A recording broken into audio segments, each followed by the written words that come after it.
Hi everybody. In our last video, we talked about sigma notation and worked through some algebra grossness. So, in this video, I want to get into the more important part of what we want to talk about, which is, why would someone want to add up a whole bunch of numbers, in particular, a whole bunch of numbers that are getting smaller? So let's do an experiment. Okay? So here's a particle, little small dot there on the screen, and it's going to move forward at 5 feet per second for 3 seconds. Okay? And of course, the question is, how far does it go? Right? So I'm going to let it go across the screen there. And we know from, probably third or fourth grade, right, that distance is rate times time. That's the kind of formula that you'd see, in elementary school about how to find the distance. And of course, what they mean by rate is really what we would call speed. Or maybe even velocity, although they usually don't take negatives into consideration. So it's 5 feet per second times 3 seconds, right? And so that comes out to cancel the seconds, and you get 15 feet. That's like a duh, okay? Well, now let's suppose that the particle goes 5 feet per second for 1 second. There it goes across the screen. Then after that 1 second, it decides to slow way down. So for 2 more seconds, it only goes at 3 feet per second. So it's going to take its time and eventually get across the screen. Now how far to go? Okay, well again, this isn't really hard, right? We just do the 2 pieces separately, right? So we would do 5 feet per second times 1 second plus 3 feet per second times 2 seconds. And you get something like 11 feet. Okay? Again, not a big deal. But keep the idea in mind that we could break this up into 2 separate pieces to solve this problem. Okay, one more example. Suppose we went our 5 feet per second for just 1 second. Then we speed way up. So here we go. Zip, 8 feet per second for the next second. And then finally we slow way back down. 3 feet per second for that last second. Now, obviously there's no uniform rate that we want to use, right, or try to figure that out. To figure out how that we can multiply times the whole 3 seconds. The best way to think about this is to say we just break it into the 3 pieces, right? 1 second that we were going 5 feet per second, 1 second that we were going 8 feet per second, 1 second that we were going 3 feet per second. You add up all those numbers, you get something like 16 feet. Okay, so yeah, this is not brain surgery, right? This is I thought the last part was boring with all the algebra and grossness. There's no algebra and grossness here really. It's just like, well, so far this is like, well, duh, right? Everybody knows this. But let's go one step further, okay? Let's say that our particle's moving and its velocity is t squared plus 1, where the t goes from 0 to 3. So now how far does it go? Okay, that's a much trickier problem, right? Because if you say distance is rate times time, what's the rate? Say the rate that it's moving is t squared plus 1.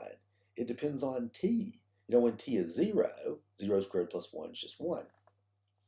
But when t's 3, now it's 3 squared plus 1, 9 plus 1 is 10.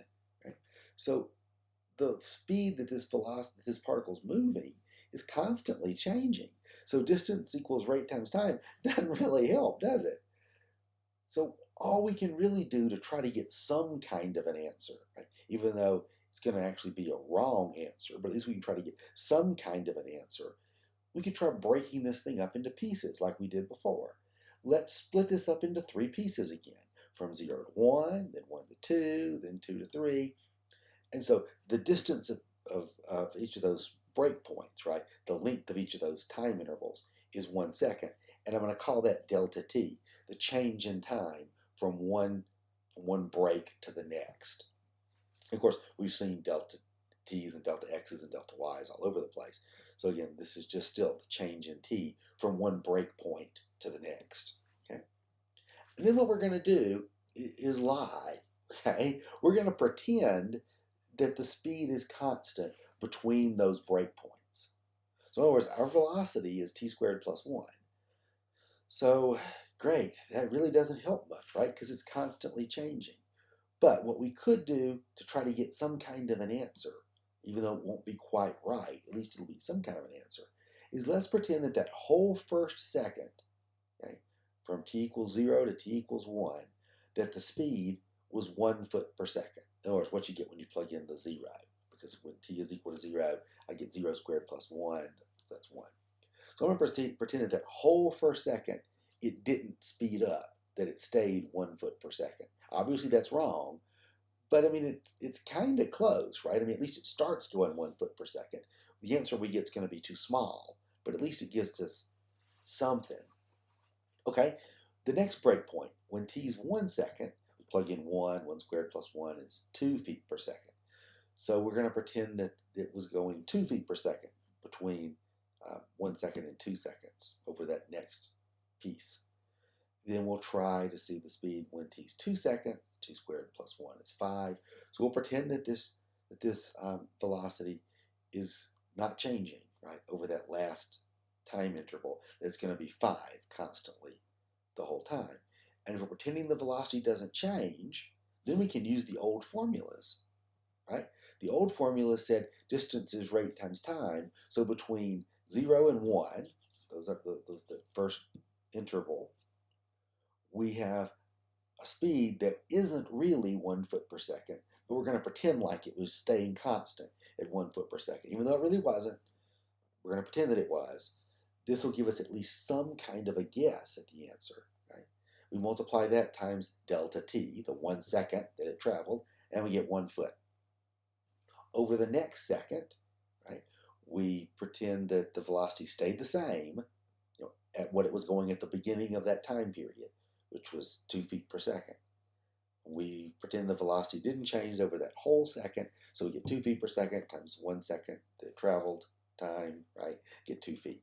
Over the very last second, we pretend that it stayed 5 feet per second the whole time, and that gives us 5 feet that it traveled. Okay? Then we go through and we add up the pieces. So the total distance it traveled, here's our sigma notation again. And sigma means add up, right, all the pieces that come after it. The velocity at the different times delta t. And of course, what we get was 1 foot, 2 foot, and 5 feet. We add all those up, that's 8 feet. Now, of course, that's wrong, right? Because the velocity was really changing. We tested the velocity at the beginning of each of those time periods. So because the thing was speeding up, it's actually going to have gone a lot further than 8 feet. But we had no clue how to do this before, right? We went from absolutely no answer to an answer that we're pretty sure is too small. I mean, that's something, right? We've got a pretty good guess now that the answer is a little bigger than 8, right? That 8 would be too small, but it's somewhere in that neighborhood, right? We feel pretty sure that the answer isn't 4. We feel pretty sure the answer is not 10 million. That's better than we had. Right? Well, what could get us a better answer? Well, better answer would be, what if we use more pieces? So this finally gets us to the big idea, right? This is what integration is really all about. See, something was changing. In our example, we've been doing velocity, so we couldn't just use the old algebra formulas. What we did was we broke that independent variable, the interval where that lived, into lots of different pieces. And we pretended that everything was constant on those pieces, that the velocity didn't change from the start of that time interval to the end of the time interval. We pretended that the velocity was constant. That let us use the old formulas, right? We could use distance equals rate times time when the velocity was constant. So that gave us a distance for each time interval. We add up all those pieces, and that's called a Riemann sum. That has a fancy name. And so if you remember from last video, we had an example with the sigma notation that looked like a function times delta t. That kind of thing was an example of a Riemann sum. Riemann is named after Georg Riemann, who was a fascinating mathematician and died very early. He has millions of things named after him, one of which is Riemann sums. Okay? Now, how could we get a better answer? In the last example, we used 3 pieces, and we got an answer. What if we had used more pieces? If we had used, say, 6 or 10 or 100 pieces, then the fact that the velocity was changing, right, won't matter as much because it won't have had as much time to change, right? So say I broke that into, say, 30 pieces, every 10th of a second, right? So the 10th of a second for the 3 seconds we were measuring. because we went from 0 to 3, right? Divide 0 to 3 up into tenths of a second, will give us 30 different pieces. Between 0 and 1 second, the velocity had time to change a lot. But between 0 and a tenth of a second, or between 1/10 of a second and 2/10 of a second, or 2/10 of a second and 3/10 of a second, the velocity is still changing, but it wouldn't have changed nearly as much. So we'd get a much better answer. So, point 5, if we use more and more pieces, right, so that the pieces get shorter and shorter, in other words, that the time intervals get closer, get smaller and smaller, the delta t goes to 0. Then when we take that limit as delta t goes to 0, we should get the right answer, right? Because if you use smaller and smaller time intervals, the velocity will have less and less chance to change. And so we should get closer and closer to the right answer. And what you get when you do that procedure, writing down a Riemann sum and taking the limit as delta t goes to 0, that's what we call a definite integral. And we write that in this notation we have at the bottom of the screen as squiggly integral sign with a 0 at the bottom and a 3 at the top. Why is that? Because we started and stopped our sum, right, when t was 0 and 3. Here we start and stop our integral. The limits of integration is what we will call that, from 0 seconds up to 3 seconds. And then we write the f of t dt.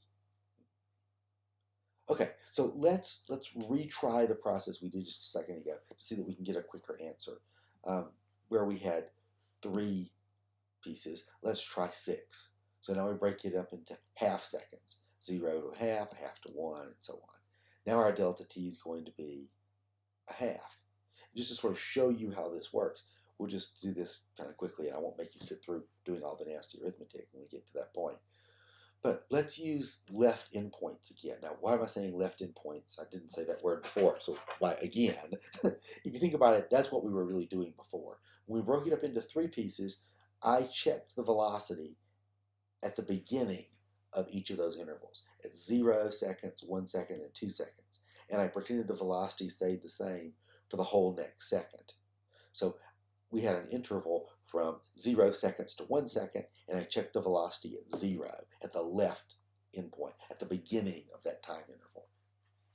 So you'll have lots of homework problems where they'll ask you to add up a bunch of pieces of things, just like we're going to be doing now, and they'll often tell you to use, say, left endpoints, like we're doing now, which is where we use the value of the function or the velocity or whatever it is that we're doing at the beginning of the interval. You can also, of course, do right endpoints where we use the value at the end of the interval. Okay? So in this example, we'll stick with left endpoints. So between 0 seconds and a half of a second, we'll pretend that the speed is what it is at the beginning, the left-hand side of the interval, at 0. So we plug in 0, 0 squared plus 1 gives me 1 foot per second. Now over the next interval, between a half and 1 second, we'll pretend that the speed is what we have at the left endpoint again. That's at the half second. I plug in a half and I get a half squared plus 1. Turns out to be like 1 1/4. And so on, right? We go through and we plug that in for all the different pieces, and that gives us the velocity for each of those small pieces. And then we could find the distance because we could use the old formula because we're pretending the velocity doesn't change over that whole half second interval. So we would get a velocity of 1 foot per second times the interval of half a second. Then on the next piece, between half a second and a whole second, we pretend the velocity is 1 1/4, and we multiply that times the length of time that that velocity lasts, which is half a second. And that turns out to be whatever we get. Then what is that going to be? Yeah, some ugly decimal number. And then between the next interval, we would get 2 feet per second for the velocity over the next half second. Multiply that out, that turns out to be another foot. We get all these different distances, right? And now I have to add up all those different distances to see how far the thing traveled over the whole 3 seconds. So when we do that, we get something that looks like this. We use the left endpoint. Notice that would be 0 for the first interval, half for the next interval, 1 for the next interval, and so on. Again, measuring the velocity at the beginning of the interval. Then we multiply that by delta t, in other words, the time. So this is rate times time, velocity times time. So when we do that, right, we get a whole bunch of ugly numbers, right? 1 times a half, 1 1/4 times a half, 2 times a half, and so on. If we do the arithmetic, you end up with, well, these distances. So over the first interval, the particle went half a foot. Over the next interval, the particle went 0.625 feet. Over the next interval, it went 1 foot, and so on. Or at least that's our estimate, right? Because we're still pretending, because we're pretending the velocity is the same throughout that entire half-second interval. So to figure out how far the thing actually went, we add all these pieces up. When we do that with our, on the left-hand side with a formula, what you get is something that looks like a Riemann sum should look. In sigma notation, that's a big sigma, then the velocity of ti, that's the ith endpoint, right? Because we've broken this up into 6 different pieces, so we have t1, 2, 3, 4, 5, 6, right? The different places where we're measuring the velocity, times delta t. So that's what the notation would give us. We write that down as a formula. Over here on the right, let me just add up all these numbers, and we get something like 9.375 feet. So that's better. The first time we tried it, we only broke it into 3 pieces. We got 8 feet, and we said that's got to be too small because it's speeding up as it goes along. When we broke it into 6 pieces, we got a better answer because we checked the velocity more frequently, and so we got a number that still is going to be too small because we checked it at the beginning and we knew that it was increasing over the length of that interval, but it's better. It's 9.375 or so. So the answer is probably still a little bigger than 9, but we're headed in the right direction. Okay, so let's try something else. In this example, we did the left endpoint. I've said that several times, right? What would happen if we use the other endpoint? In other words, we're going to pretend the speed's constant, but instead of measuring it at the beginning of each interval, we're going to measure it at the end. Okay, that's going to give us an overestimate in this example because the thing's speeding up, right? So this is going to be pretending that it had gone as fast for the whole interval as it was going at the end.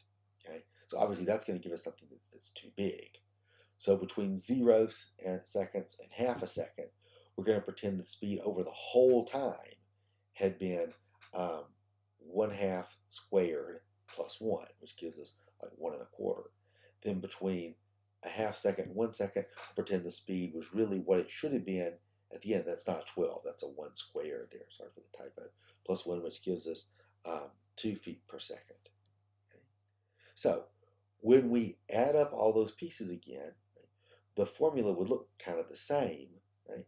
Except that what we're calling ti has changed, right? We're using the first t is not 0, the first t is a half. So instead of going 0, a half, 1, 1 1/2, blah, blah, up to 2 1/2, now we're measuring at the right endpoint. So we start out with the first t is a half, then 1, 1 1/2, whatever, up to 3.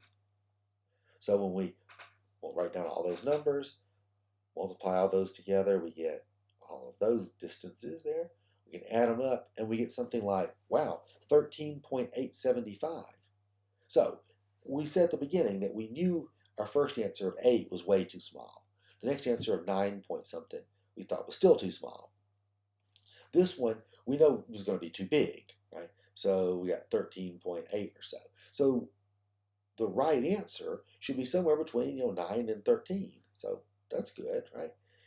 The thing is, we need more pieces, right? If we use more and more pieces so that the t got smaller and smaller and smaller, the delta t did, we get closer and closer to the right answer. That's the big idea, right? Something's changing, so we couldn't use the old algebra formulas. So we break the interval up into lots of little pieces, and we pretend that everything was constant on each piece, right? The velocity was constant all the way through those time intervals. When we added up those pieces, we call that a Riemann sum. That's our guess, right? Which of course is always going to be wrong, but it's a step in the right direction. To get a better answer, we use more and more pieces, and again, that's exactly what we call a definite integral. A definite integral is the limit of the Riemann sum as your delta t gets closer and closer to 0.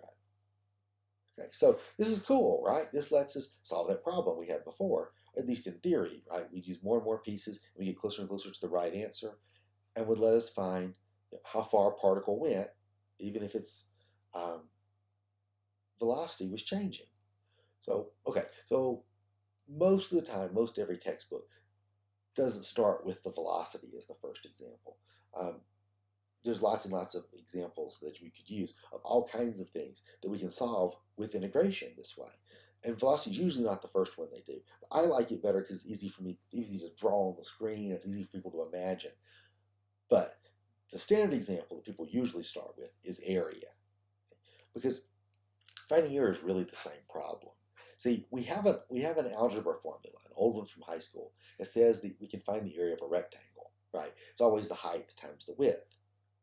But what if we wanted to find something where the height was changing, right? Just like before when we had a velocity that was changing, and that meant we couldn't use our old formulas. If the height was changing, right? If the rectangle was, was like squiggly at the top, so one end, it wasn't a rectangle anymore because one end was shorter than the other. How could we find the area then, right? Because just the regular old area is height times width doesn't change much. If the height changes from one end of the rectangle to the other, it wouldn't really even be a rectangle anymore. In other words, say we had something like this, right? So here's the graph, of course, of t squared plus 1 that we just had, same function. But now notice that the height of this graph starts out at 1 and ends up at 10. Right? The height of that graph is changing as we go from x equals 0 to x equals 3. So, well, use the same idea again. What did we just do? Well, something was changing. Now it's the height. So we can't just use height times width to find the area that we want. But we could break that interval, the x's, from 0 to 3, into lots of little pieces. Then we could pretend the height was constant on each of those pieces. Add up all the pieces, that'll be another Riemann sum. And if we use more and more and more and more pieces, then the limit, as delta x goes to 0, the width of all those pieces goes to 0, will give us a definite integral, and that'll be definitely the right answer, right? So here's what we could do. We could break this thing up into little rectangles, pretending that the height was constant will give us rectangles. See, because if the height's constant, then we get a horizontal line at the top. It's always the same height. So it gives us a rectangle, and we can find the area of each rectangle and add it up. So if you look at the picture there, I've broken this up into the same 6 pieces we were using before. Right? I've broken this up at half-second intervals is what we called it before because we were using t in seconds. Now I'm breaking this up where x is broken at, well, at half distance interval, half unit intervals. In other words, 0, a half, 1, 1 and a half, and so on. The width of each of those rectangles is going to be a half, and the height is going to be, well, whatever the height of the function was at the left endpoint. So in other words, I have an interval from 0 to a half, and I pick the height to be whatever the height of the function was, the graph was, at the left endpoint. In other words, at 0. When I plug that in, the height, of course, is 1, and we go from there. For the second rectangle, I use, again, the height at the left endpoint at x equals to a half, right? And pretend that that's constant all the way through. And you notice I'm missing a bunch of area this way, right? There's those green rectangles that I'm going to get the area of, but I'm missing a lot of white area there between the red curve and those green rectangles. So obviously my answer is going to be too small. I can see that from the picture. And when I add all those up, I got a little more than 9. Same numbers we added before. This is the same function. We're doing the same thing again. But you see how we're getting an answer that's kind of close. I mean, those green rectangles are covering up a bunch of the area, but not all of it. Okay, I could try this again and use right endpoints. And because this is an increasing function, right, if I use the right endpoint, in other words, I'm pretending the height is what it is at the end of the endpoint, I'm going to overshoot. See, those rectangles are all too big. All those green rectangles, go out past the top of the curve. So when I use those and plug all those numbers in, I get 13 point something, same number we got before, because again, doing the same function in the same algebra. 13.8 or so, and that answer is too big. So what's the right way to do it? Well, we use more and more pieces, let them get smaller and smaller and smaller, And so our graph would start to look more like this. So here I've used a whole bunch of pieces. And now you can see on the left, where I've used the left endpoints, I'm still missing some area, right? There's still some white in there between the green rectangles and the red curve, but not nearly as much. And over on the right-hand picture, I've got too much area, right? The green rectangles stick up past the graph. And so the answer is going to be too big if I had used the one on the right. But notice that both of them are a lot closer to what they should be. And if you do this, and we'll find out in later lectures exactly what the answer should be, but the answer turns out to be 12. Okay? So again, somewhere between the 9 we had the first time and the 13 that we had. Okay, so big picture here.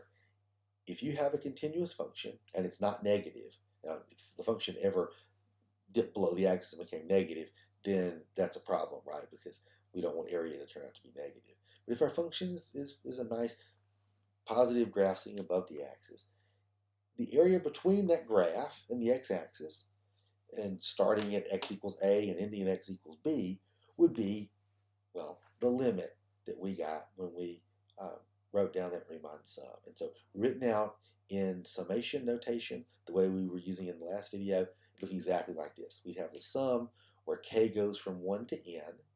Then we would take the function, right, evaluated at the various endpoints, and you could get that by taking the endpoint you start with, a, and adding on different multiples of delta x to get all the various endpoints. We multiply that times the width of each interval, that's my delta x. Add all those up, that's what the sigma is telling us to do. That gets us our estimate of the area. Now as you let delta x get smaller and smaller and smaller, what happens? Well, the answer gets more and more accurate, and in the limit, as delta x goes to 0, you get the right answer for the area. Okay. How do you figure out delta x in this example? Well, if I break it up into n pieces, I just take the distance between b and a and divide by n. Also, notice the way I wrote this. I've started with k equals 1 and going up to n. This one's actually using right endpoints. Again, the formula is not so important, right? And it doesn't matter if my function is continuous, whether I use right endpoints, whether I use left endpoints, because as my delta x gets smaller and the pieces get closer, get smaller and smaller, the distance between the breakpoints, right, get smaller and smaller, so that my breaks, right, get closer and closer together, then whether I'm using the left endpoint or the right endpoint matters less and less and less, because the points on the graph are getting closer and closer together. Okay, let's do a quick example. This is not my favorite way to explain this because we're going to have a much, much better way to do this in a video very soon. But to show you how you could do this using those ugly summation stuff and the nastiness of the summation, here it goes. So we have, in this case, let's say a function x cubed. Let's do x cubed. Now we run it between 0 and 1. Okay? So we want to find the area under the graph of x cubed between 0 and 1.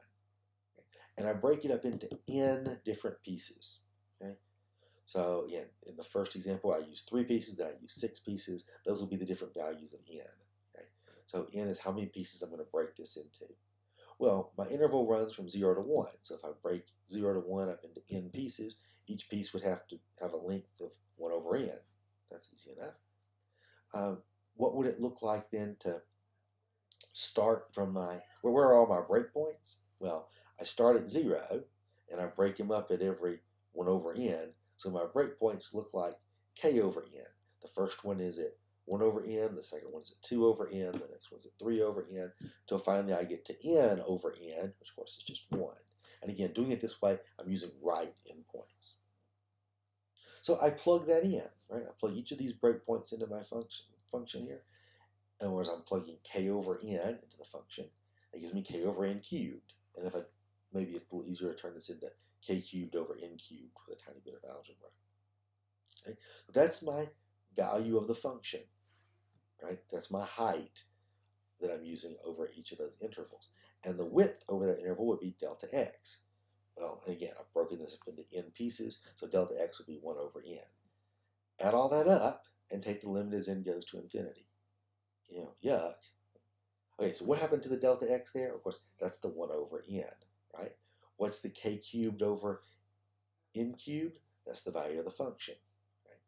All right, so let's just do a little arithmetic. I'm adding these up, and the n there is a constant. It's not changing. It's the k that's changing. So I take that 1 over n and also the n cubed, make that 1 over n to the fourth, and I can bring that out of the sum. So now what I'm left with is the sum of k cubed. And if you remember, in the earlier video, we had a formula for what the sum from k equals 1 to n of k cubed looks like. It's n squared times n plus 1 squared over 4. So if I multiply all that mess out, then what I end up with, simplify everything, simplify stuff and cancel, you end up with 1/4 on the outside, then an n squared plus 2n plus 1 all over n squared. As n goes to infinity, that's going to go to 1 in the limit, so I'd end up with just the 1/4. Okay, you're probably sitting there going, what in the world did we just do? And that is an awesome reaction. I would have had exactly the same reaction. In fact, maybe I still do have that reaction. Because this is an awful, awful, horrible, terrible way to try to find the value of this area, right?